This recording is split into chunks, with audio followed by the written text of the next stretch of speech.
Hey, my people, it's High Priestess CreoleQueen. It's the witching hour, and I'm feeling witchy.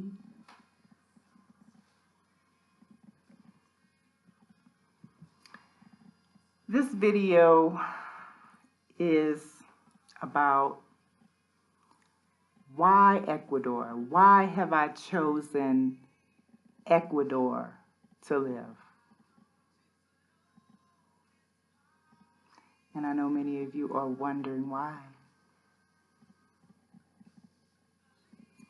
It's not a very glamorous place.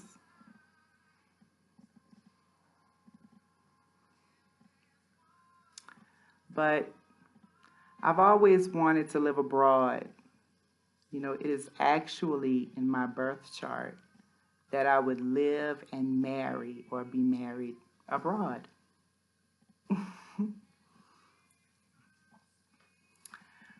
Where I live is safe, and most people here are very helpful and very friendly.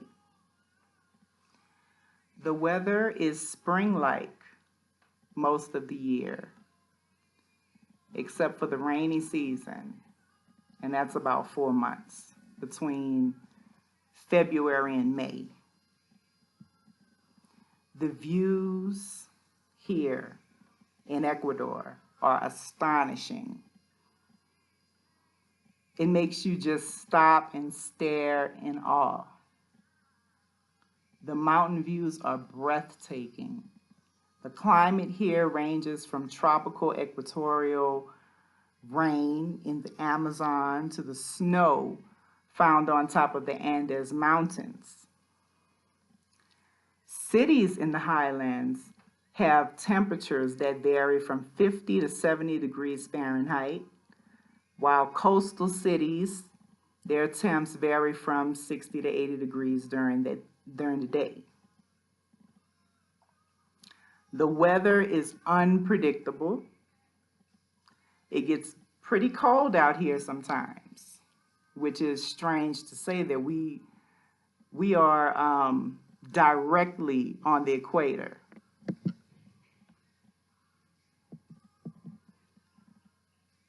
Okay? You can literally live all 4 seasons here in one day.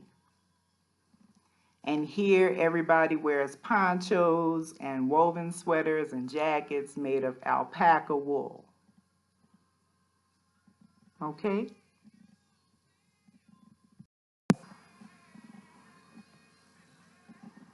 There's actually 27 active volcanoes here in Ecuador. I live near Imbabura and Cotacachi volcanoes. They are both considered inactive and dormant, but still not thought to be extinct. And legend tells us Imbabura is the papa, the father, and Cotacachi is considered the mama, the mother. And all the other mountains surrounding these 2 volcanoes are considered their children.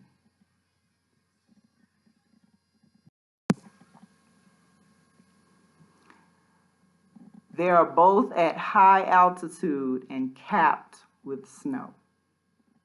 And the volcanoes have erupted, well, they have not erupted for at least 14,000 years.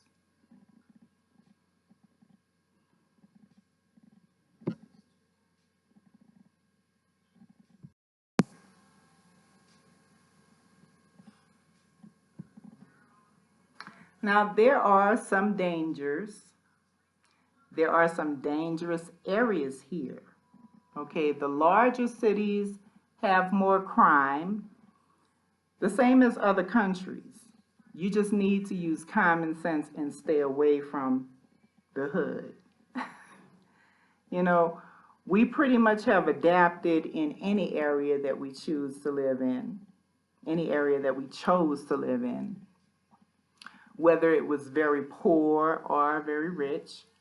I've moved at least 14 times in the 8 years that I've been here.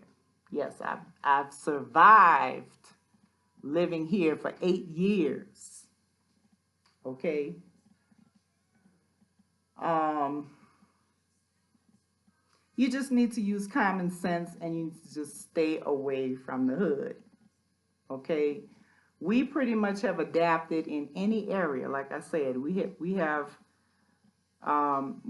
any area that we've chosen to live in, whether it was rich or poor, um, we've adapted. You know, if you put us in the jungle, we will adapt because we are from the hood. We are from the hood, okay?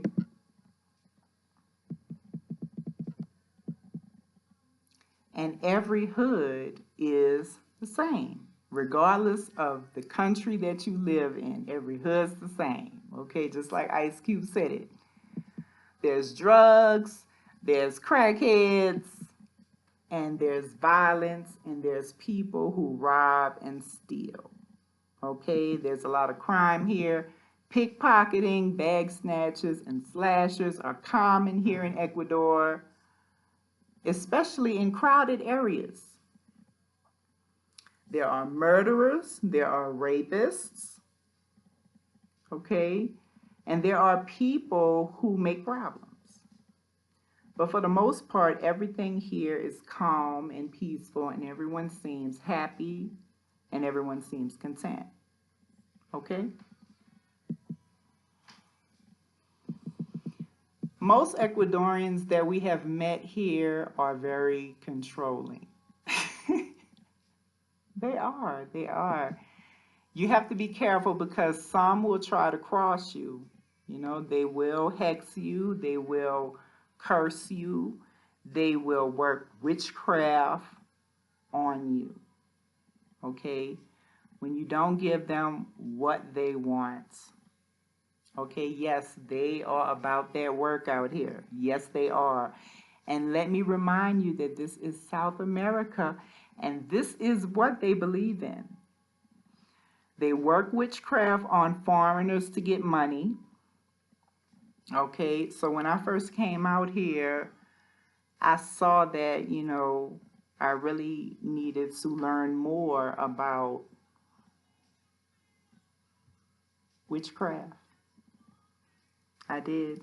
You know, being out here has kind of forced me to learn about that life. You know, and you know, I don't regret it. I'm happy. I'm glad that I have this experience or have had this experience, you know. Okay. Tourists and American expats are money targets here, unfortunately. Yes.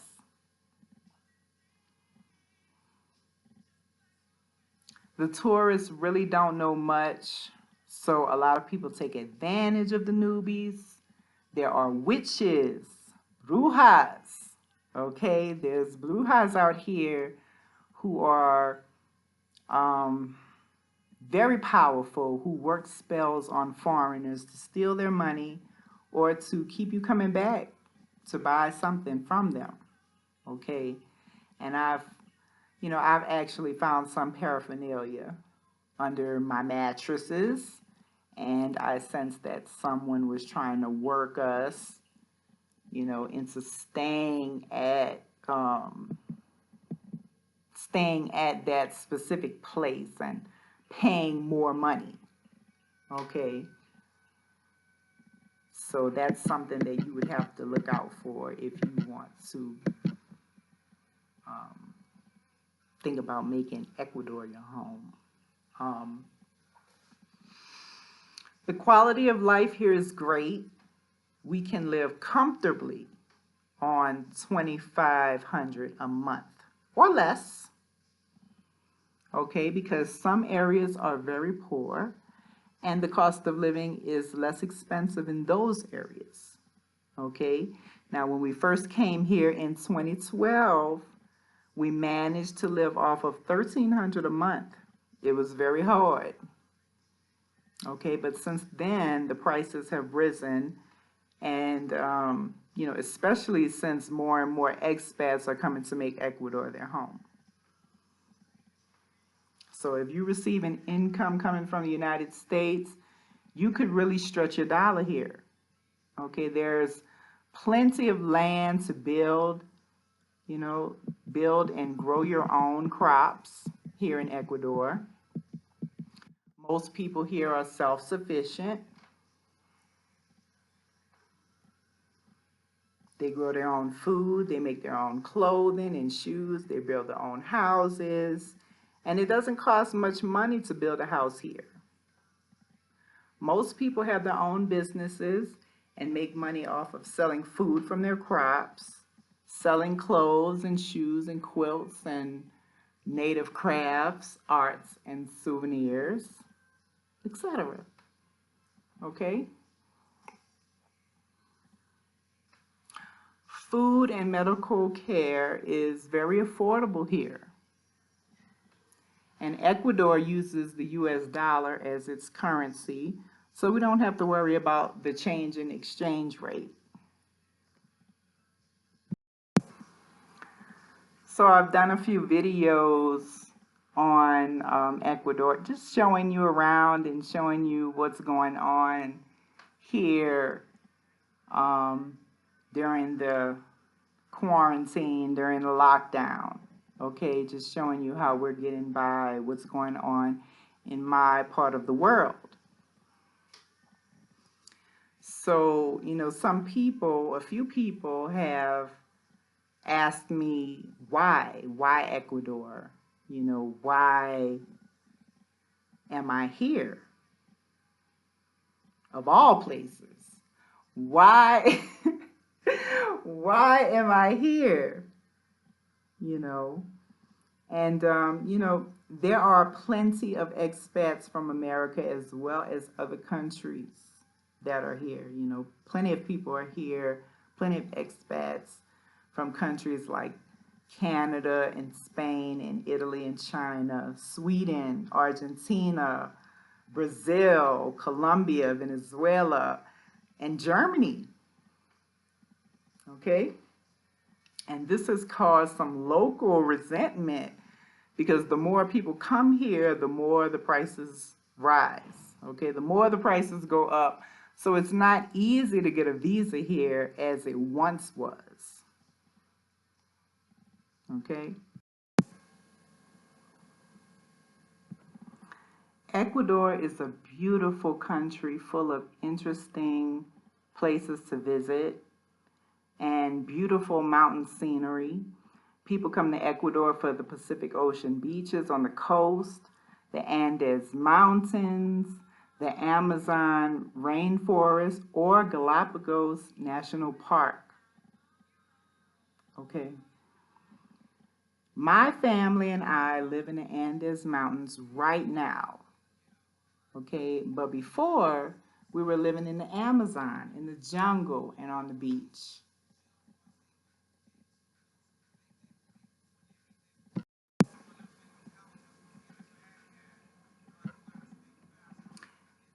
Ecuador is actually one of the most affordable places to live, you know, but it also has been very challenging for us.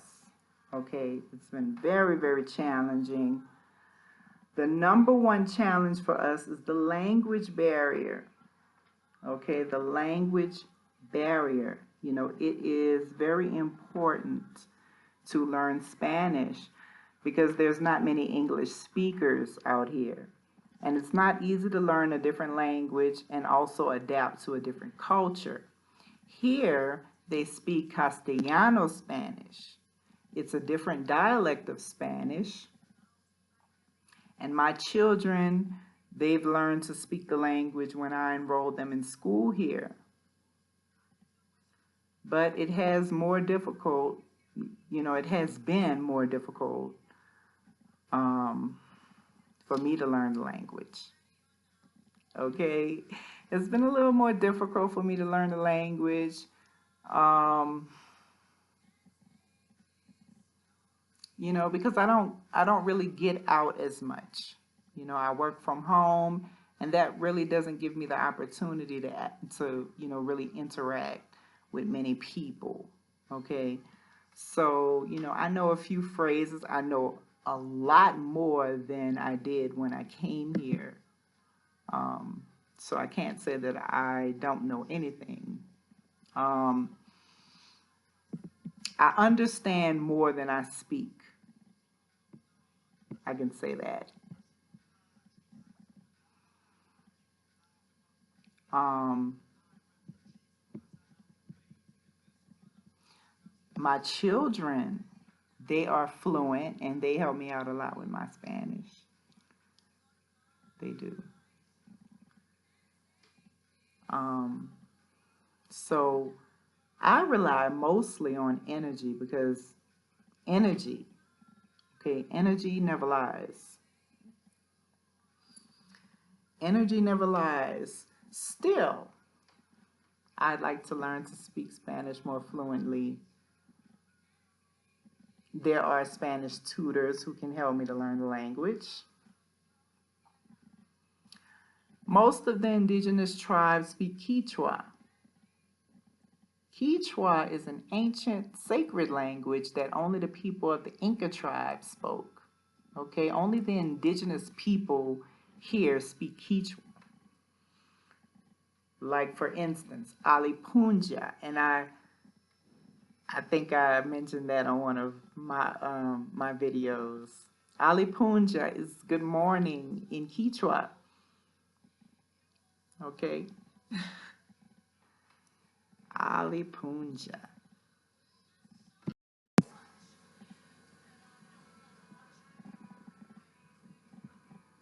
The second challenge is that you will get taxed or get the gringo price.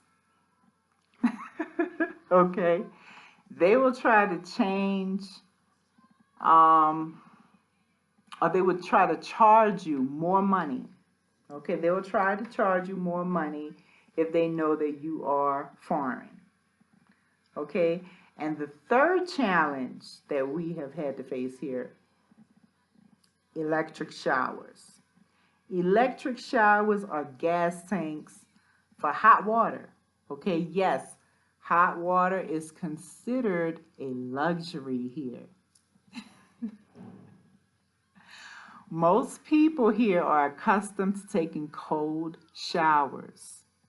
Many people cannot stand the idea of washing clothes in cold water, even with bleach. Okay, and many houses here do not have a hot water connection for washing machines. They don't even have a dryer. Okay, so it's a luxury to even have a dryer. Okay, many people do not even have they don't have a washing machine, they don't have clothes, they don't have a dryer. I mean, not saying that they don't have clothes, but they don't have a washing machine or a dryer. And the clothes are washed by hand and then it's hung on a line. So, you know, that's something that might be hard, okay? There's no air conditioning, no central air in most places. And like I said, you know, the weather is it's pretty nice. It's pretty nice year round. So, you know, you really don't have a problem with not having an air conditioner. We don't have central heat or anything like that, but the fireplace usually heats up the place. Everybody doesn't have a fireplace though. Okay, so adjusting to the culture and the way that they do things and learning to get along with our neighbors was another challenge.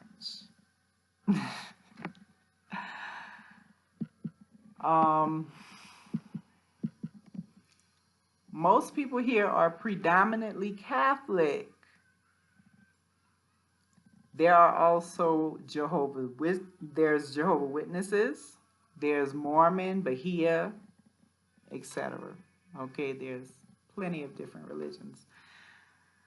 But there are also shamanic healers, curanderos, and energy workers for those on a more broader spiritual path, such as myself.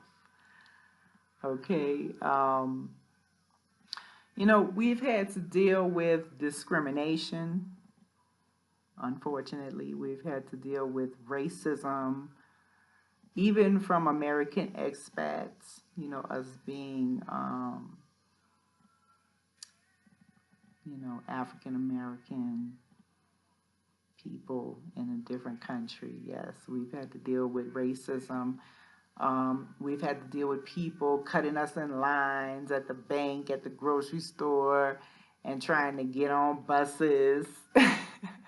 You know, people, they don't believe in, I don't know, it's really, I don't know if they believe in fairness out here. You know, you standing in line and you waiting your turn, but somebody is just ready to cut you because you foreign. You know, but even if you're not foreign, they still try to cut you. That's just how it is out here, you know. They stare. They have a serious problem with staring. Okay, especially when you look like me.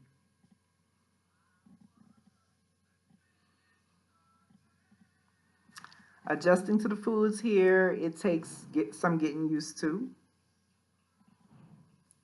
And the restaurants here, well, I'll just say that Ecuador is not really known for their cuisine. Okay, they have amazing ice cream parlors, heladerías. Okay, heladerías. They have amazing ice cream out here. Okay. Also, everyone takes 2-hour lunch breaks. They'll be gone for 2 hours. You'll be waiting forever for them to get back. You don't see that in the States because, you know, we on a time limit for everything. But out here, they're pretty laid back. Everybody is just chilling, and they will take a 2-hour lunch break and leave you waiting. Okay? Usually we eat at home. Usually we eat at home. We don't really eat at the restaurants out here. The food ain't too hot. The restaurants out here, it ain't too hot. I think that our food is much better. Probably because I'm from New Orleans, and you know our cuisine, we're known for our cuisine in New Orleans. So I'm not really impressed with the food here in Ecuador. I'm not.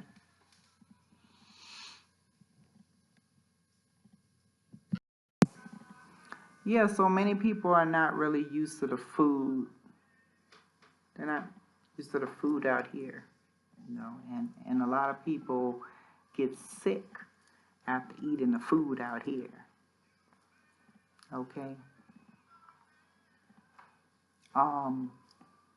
Out here is much better if you're vegetarian.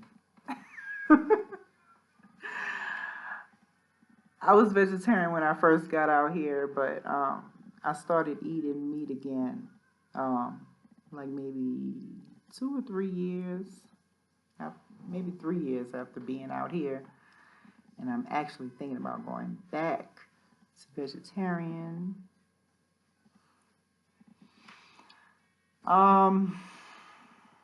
Stray dogs, okay, stray dogs everywhere. That actually takes some getting used to, and it can be dangerous. We usually carry some dog food when we're out walking in an area that's unfamiliar. When giving them food doesn't work, we throw rocks. I don't think that I will ever get used to all of the shit on the streets here. Okay, Ecuador literally has some poopy fucking streets because of all of the stray dogs roaming. Okay, stray dogs are a serious problem overseas in South America, in Ecuador. Another thing when adjusting to another culture is the different types of energies. Okay, the different types of energies that you encounter. Now, it's not my place to judge other cultures, but a lot of people here are apparently polyamorous. Okay, they like to share. They like to share and swap partners. Okay, now they will ask your partner or your spouse to dance right in front of you. And if you turn them down, they will be bold enough to ask you if they can dance with your partner. We've experienced it. Yes, I've experienced it. I really have. And where we come from in New Orleans, if that happens, somebody is going to be fighting, okay? We're going to be fighting about that shit. But, that is how they do things here. It's the culture, okay? It's the culture. And adapting to another culture, like I said, it's, it's different. It's different adapting, okay? You might hear lots of whistling here because the young men, they like to listen. They like to whistle and, they whistling because they're flirting at the pretty girls. The people here are very, very affectionate. You will always catch lovers smooching and holding hands. Ecuadorians always greet each other with an air kiss. Okay, an air kiss is like a kiss on each cheek. That's how they formally greet each other. Like, buenos dias, mwah, mwah. Okay, buenas tardes, mwah, mwah. Buenas noches, mwah, mwah.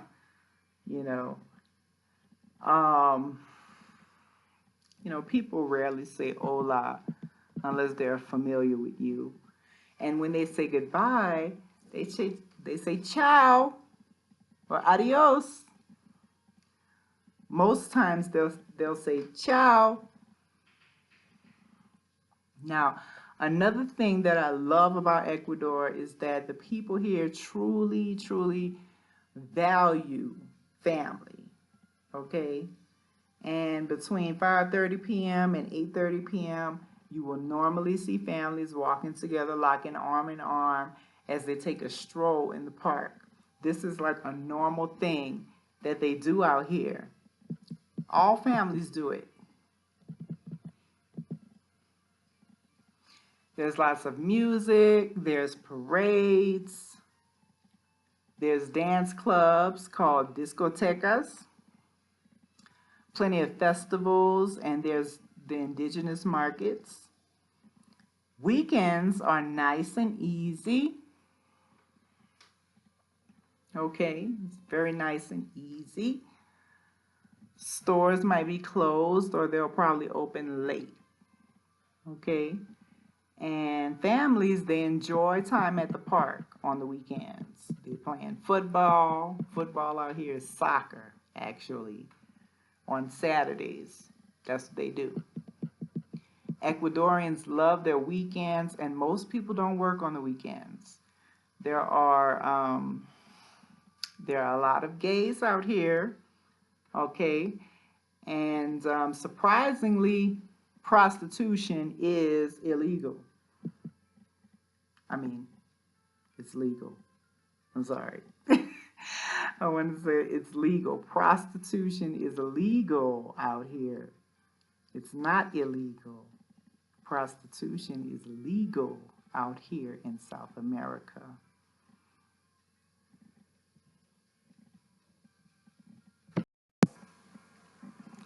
Ecuadorian women are gorgeous. Ecuadorian women out here are gorgeous. They are fine. But most of them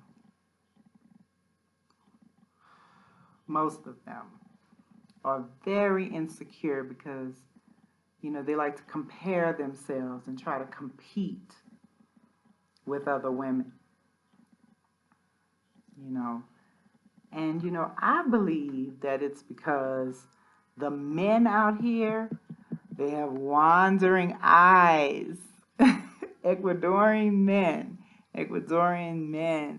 they have wandering eyes. They're like infatuated with women, you know, especially women that look different, you know.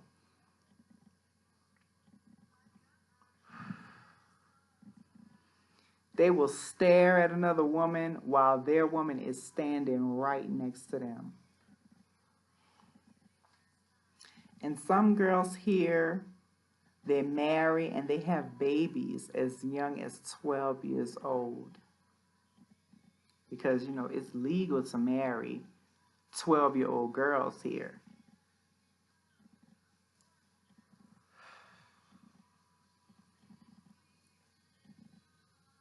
It is. Here, it is not uncommon to see an old man with a pregnant young girl. You know, because the young girl is seeing it as this is security for her. And the the old man is saying, okay, well, this is a young woman. She's able to bear my children and take care of me and do my laundry, cook me food, and clean my house, and, you know, whatever.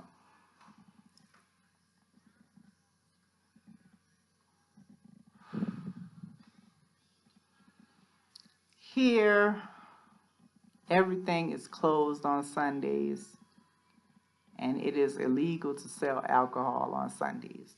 You know, it's perfectly legal here to have personal amounts of marijuana. They love the marijuana. You know, and let me just say that I don't see anything wrong with the cannabis. Okay?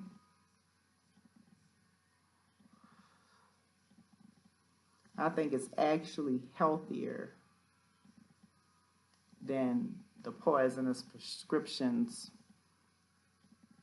prescription drugs and over-the-counter medications at the drugstore. I believe that the herb should be re-legalized all over the world. Okay? Happy 420.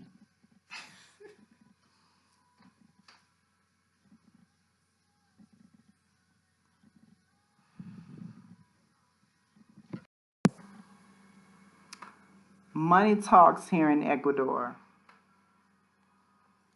Money talks. Money talks. You can have whatever you want as long as you can pay the price.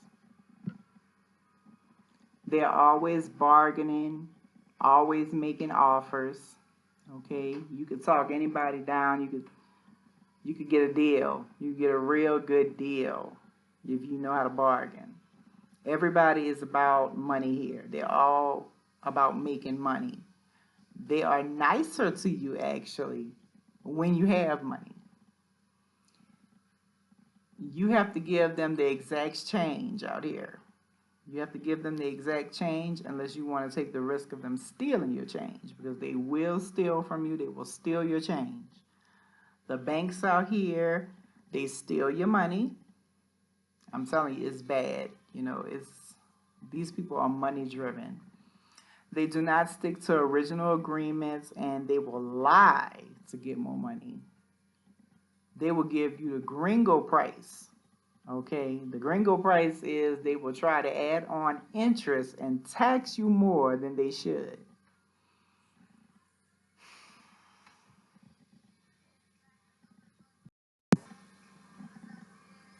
So I left my comfort zone and I ventured out with my entire family into a different world. We stepped through a portal into another dimension where there was a different language, a different culture, and different traditions, and a different way of life. And it was designed much differently from the place where I grew up, which is New Orleans, Louisiana. And even though it was terrifying, it was also fascinating to me. I was so excited about being in another country, you see, because where I come from, not many people can say that they have had the opportunity to see another country. When you're used to a certain lifestyle, it is not possible to see beyond the way that you live because, you know, you can't see anything else. You are a part of this big energy field that operates at a certain vibrational frequency. You are surrounded by the environment, the people, the influence of the culture and society, the media, the government, and their thoughts, their feelings, opinions, their lies, and their fears. Okay? And where I come from, people believe that only wealthy, well-educated people can do things like travel to a different country because it's how they're taught. You know, they never think that it's possible. Okay, they never think that it's possible because they believe that they don't have the money. And anyone that would attempt to do something that risky is considered crazy. So to my family, to the people that know me and my family, you know, they think that we crazy. Okay? Because see, you have to be out of your mind to move your entire family, uproot your entire family to another country and leave everything that you are accustomed to. But see, I have learned that it has nothing to do with how much money you have or where you come from or how educated you are, nor does it have anything to do with the color of your skin. But it mostly has to do with the way that we think. Our fears are one of the biggest blockages that often prevent us from taking risks. But we hadn't allowed fear to control us this time. And we took the risk, which is the reason, okay, which is the reason why, you know, we are out here, and it's the reason why, you know, our fears, they attacked us when we got here. But we also made it through that. So thank you for watching. Thank you for listening to my story and about why we chose Ecuador to be our home. Peace.